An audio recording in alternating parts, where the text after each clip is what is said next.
자, 주제가 Capital Gains and Capital Losses입니다. 이 부분. Recognize gain or loss인데, Capital gain or loss, short term, long term. 그래서 미세법상 자산의 분류 체계 일전에 와서 보신 적 있죠? Capital Asset이냐, 섹션 1231 Asset이냐, 즉 미세법 1231조에서 규정하고 있는 자산이냐, 아니어서 캐피탈 에셋도 섹션 1231 에셋도 아니어서 그냥 오리너리한 에셋이냐, 그냥 일반 자산이냐, 통상적인 셋 중에 하나로 다 분류할 수 있어요. 미세법상으로는 모든 자산은 셋 중에 하나로 분류된다.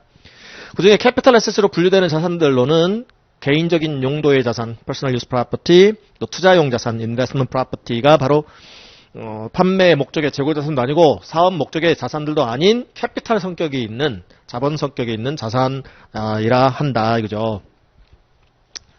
미세법상으로는. 그리고 비즈니스 프로퍼티, 사업용 자산인데요. 사업용 자산인데 홀딩 피리어드가 롱텀, 즉 more than 1 year, 장기 보유한 사업용 자산들 중에서 일상적인 상거래와 관련된 어카운트 리시버블, 외상매출금이나 노후치 리시버블, 바드럼이나 인벤토리, 판매 목적의 재고나 이런 걸 제외한, 이런 것들은 1년 초과 보유했어도 그냥 오디너리 에셋이에요. 이들 자산을 제외한 나머지 사업용 자산들은 처분 시 1231조 규정에 적용을 받는다 해서 1231조 자산이라 불러요. 기계장치, 공기구비품, 건물, 이런 것들, 사업용 건물. 그러면 이제 여기서 제 3절에서는 캐피탈 에셋 위주로 정리를 하게 됩니다. 캐피탈 에셋, 자본자산. 밑에 영문 박스, most property you own and use for personal purposes, pleasure or investment. 그래서 개인적인 목적, 또 즐거움을 얻기 위한 목적, 또 투자 목적으로 소유하고 사용하는 대부분의 자산들은 캐피탈 에셋으로 분류됩니다. For example, your house, 살고 있는 집, furniture, 집에 있는 가구, car, 타고 다니는 자가용, personal use property라면, stocks and bonds가 investment property라면 바로 이들이 capital asset의 예들이다. Capital asset is any property held by you except the following. 다음의 자산들은 capital asset에 해당이 되지 않습니다. 그래서 정리해보면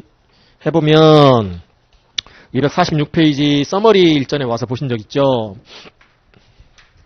246페이지에 서머리, capital asset, 그래서 investment property, personal use property, 이런 capital asset들이 있는데, 투자 목적의 stock, bond, land, 그러니까 부동산도, 토지와 같은 부동산도 경우에 따라서는 투자 목적일 수도 있잖아요.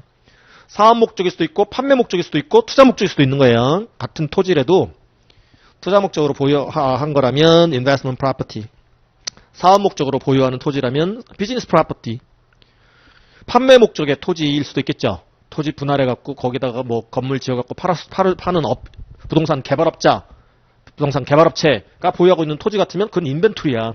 같은 토지라도. 그래서 보유 목적, 보유 용도에 따라서 판단하셔야 돼. 그래서 퍼스널 유스 목적으로 사용한 프로퍼티, 퍼스널 레지던스, 집, 살고 있는 집, 퍼니싱스, 가재 도구들, 오토모빌, 자가용, 앤틱, 집에 디스플레이 해놓은 골동품, 세일보트, 플레저 목적, 레저 목적의 세일보트, 그렇다면 이들 퍼스널 프로퍼티인 거예요.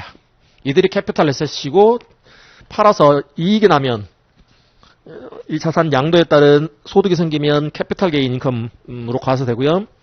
팔아서 손실이 나면 투자 목적의 자산만 캐피탈 로스로 인정된다. 왜냐하면 인베스트먼트 프로퍼티는 퍼스널 유스 프로퍼티와 달리 인컴 프로듀싱을 목적으로 하는 프로퍼티이기 때문에 투자 소득이 발생할 수도 있지만 투자에 따른 손실 날 수도 있어. 캐피탈 로스 인정해줄게. 캐피탈 로스 덕션 인정해줄게. 그러나 퍼스널 유스 프로퍼티는 인컴 프로듀싱이 목적이 아니었기 때문에 팔아서 손실 나면 넌 디덕터블한 퍼스널 로스에 불과해. 캐피탈 로스로 처리하지 마. 이런 거였죠. 그리고 캐피탈 에셋 범위 내에는 일상적인 상거래와 관련한 AR, NR, 인벤토리, 그리고 그 밖의 비즈니스 프로퍼티는 캐피탈 에셋이라 하지 않습니다. 이쪽에 이제 캐피탈 에셋 235페이지 영문 박스 다시 되돌아가서 영문 박스 동그라미 1번부터 4번까지는 캐피탈 에셋이 아니래요. 동그라미 1번을 보시면 property held mainly for sale to customers. 커스터머한테 판매 목적이래요. 이건 인벤토리를 얘기하는 거잖아. 인벤토리, 재고자산, 판매 목적이 재고자산, ordinary asset이에요. 2번 depreciable or real property used in your trade or business. 상거래나 사업활동을 위해 보유하고 있는 감가상각대상 혹은 부동산. 사업 목적이래잖아. 비즈니스 프로퍼티네. 1년 초과 보유하고 있다 팔면 얘네들은 섹션 1, 2, 3일 에셋이 되고요. 1년 이하 지금 보유하고 있다면 그냥 ordinary asset인 거예요. 동그라미 3번 accounts receivable, 외상매출금, notes receivable, 받으러음, acquired in the ordinary course of a trade or business, 일상적인 상거래나 사업활동을 통해서 취득하게 되는 매출 채권, 매출에 따른, 외상매출에 따른 채권들, AR, NR, 이거는 ordinary asset이에요. 보유기간 상관없이 그냥 ordinary asset으로 분류되는 자산들이고, 동그라미 4번 copyright, 저작권인데 literary 쪽, musical 쪽, artistic composition, 그래서 뭐 문학 작품, 음악 작품, 예술 작품, 그거에 대한 저작권. 그래서 얘네들은 그냥 ordinary 한 에셋이에요. 캐피탈 에셋도 아니고 저작권이라는 게 뭔가를 create 해서 생기는 거기 때문에 저작권이라는 게. 그래서 letter, 편지, memorandum, 비망록, similar property created by your personal efforts. 개인적인 노력으로 이렇게 창출되어지는 이러한 뭐 저작권이랄지 기타 비망록 뭐 이런 것들은 캐피탈 에셋도 아니고 이거 금전을 주고 취득한 게 아니기 때문에 캐피탈 에셋도 아니고 섹션 1, 2, 3일 에셋도 아니고 비즈니스용이 아니라면 그러면 얘네들 그냥 ordinary 에셋이야. 동그라미 4번은.